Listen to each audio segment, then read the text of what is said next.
نحمده ونصلي ونسلم على رسوله الكريم اما بعد اعوذ باللہ من الشیطان الرجیم بسم اللہ الرحمن الرحیم وَإِذْ وَاعَدْنَا مُوسَىٰ 40 لَيْلَةً ثُمَّ اتَّخَذْتُمُ الْعِجْلَ مِن بَعْدِهِ وَأَنْتُمْ ظَالِمُونَ ثُمَّ عَفَوْنَا عَنْكُم مِّن بَعْدِ ذَلِكَ لَعَلَّكُمْ تَشْكُرُونَ صدق اللہ مولانا العظیم وصدق رسولہ النبی الکریم الامین ونحن علی ذلک لمن الشاہدین والشاکرین والحمد للہ رب العالمین۔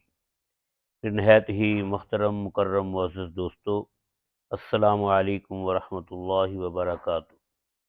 میں نے سورہ بقرہ کی دو آیت نمبر 51 اور 52 آپ کے سامنے تلاوت کی ہیں۔ ان کے اندر بھی اللہ رب العزت نے بنی اسرائیل کا تذکرہ فرمایا ہے۔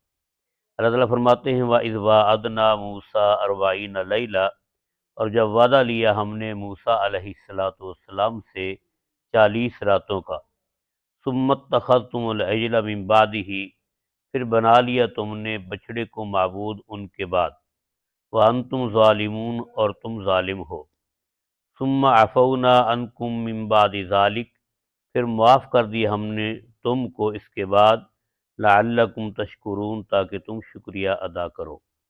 اللہ تعالیٰ فرماتے ہیں کہ جب ہم نے حضرت موسیٰ علیہ السلام سے 40 راتوں کا وعدہ لیا، وہ وقت یاد کرو، وہ وقت جب حضرت موسیٰ علیہ السلام کوہ طور پر گئے۔ اس سے پہلے قوم نے یہ حضرت موسیٰ علیہ السلام کے سامنے مطالبہ رکھا تھا کہ ہمارے پاس اللہ رب العزت کی طرف سے کوئی کتاب ہونی چاہیے جس کے اندر اللہ تعالیٰ کے احکامات لکھے ہوں، ہم ان کو پڑھ کر ان پر عمل کریں اور ہمیں دنیا اور آخرت کی فلاح اور کامیابی ملے۔ تو اس لیے ہمارے لیے کوئی اللہ رب العزت کی طرف سے کتاب لے کر آئیں۔ تو سیدنا موسیٰ علیہ السلام نے بارگاہ الہی میں یہ دعا کی کہ یا اللہ میری قوم کی ہدایت کے لیے کوئی کتاب نصیب فرما۔ تو اللہ رب العزت نے حضرت موسیٰ علیہ السلام سے یہ فرمایا کہ 40 راتیں تم کوہ طور پر آ کر گزارو، اس کے بعد میں تمہیں تمہاری قوم کی ہدایت کے لیے کتاب نصیب فرماؤں گا۔ تو سیدنا موسیٰ علیہ السلام اس کتاب کو لینے کے لیے اللہ کے حکم سے کوہ طور پر تشریف لے گئے۔ جب آپ علیہ السلام کوہ طور پر پہنچے تو قوم میں سے ایک سامری نامی آدمی نے سونے کا ایک بچھڑا تیار کیا، اس کے اندر کچھ اس نے ایسے سوراخ رکھ دیے کہ جب ہوا چلتی تھی تو اس سے ایک مخصوص قسم کی آواز نکلتی تھی یا مختلف قسم کی آوازیں نکلتی تھیں۔ تو اس سامری نے لوگوں سے کہا کہ موسیٰ علیہ السلام جس کو پوجا کرنے کے لیے تمہیں کہتے ہیں اللہ کی ذات کے لیے، وہ رب نہیں ہے، رب تو یہ ہے، آؤ تم سب اس کی پوجا کرو، یہ جو بچڑا میں نے تمہارے لیے بنایا ہے۔ تو اس نے قوم کی اکثریت کو، اکثر لوگوں کو، اکثر بنی اسرائیل کو بچھڑے کی پوجا پر لگا دیا۔ تو سیدنا موسیٰ علیہ السلام جب تشریف لائے تو انہوں نے دیکھا کہ ساری کی ساری قوم بگڑ چکی ہے، اکثر لوگ جو ہیں وہ بچڑے کی پوجا میں لگے ہوئے ہیں۔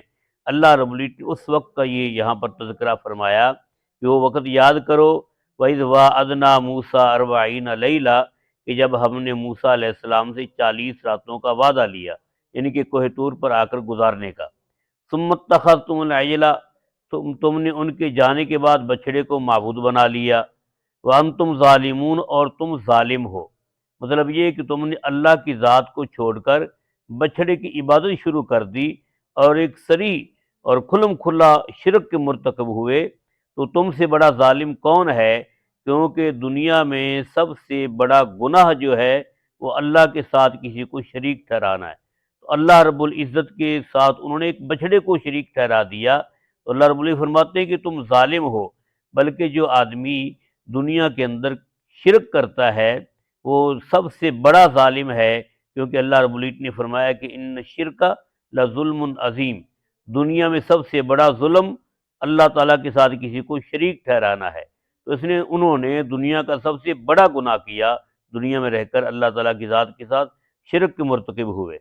تو اللہ رب العزت نے فرمایا کہ اتنا بڑا گناہ تم نے کیا کہ میرے ساتھ تم نے بچڑے کو شریک ٹھہرا دیا، لیکن اتنی بڑی غلطی گناہ کے باوجود ثم عفونا عنکم من ذالک، من بعد ذالک، پھر ہم نے تمہیں اس کے بعد معاف کر دیا۔ اتنا بڑا ظلم بھی، اتنا بڑا گناہ بھی اللہ رب العزت فرما رہے ہیں کہ میں نے تم کو معاف کر دیا، لعلکم تشکرون، تاکہ تم میرا شکریہ ادا کرو۔ لیکن یہ قوم ایسی تھی کہ اللہ تعالیٰ کا شکریہ ادا کرنے کی بجائے الٹا اللہ رب العزت کے احکامات کی نافرمانی کرنے لگے۔ یہ اللہ رب العزت نے اور بھی آگے ان کی نافرمانیوں کا تذکرہ کیا ہے۔ دعا ہے کہ اللہ رب العزت ہمیں اپنی فرما برداری کی توفیق عطا کرے اور ہر طرح کی شرک سے اللہ تعالیٰ محفوظ فرمائے اور صرف اپنی بارگاہ میں جھکنے کی توفیق دے۔ آمین۔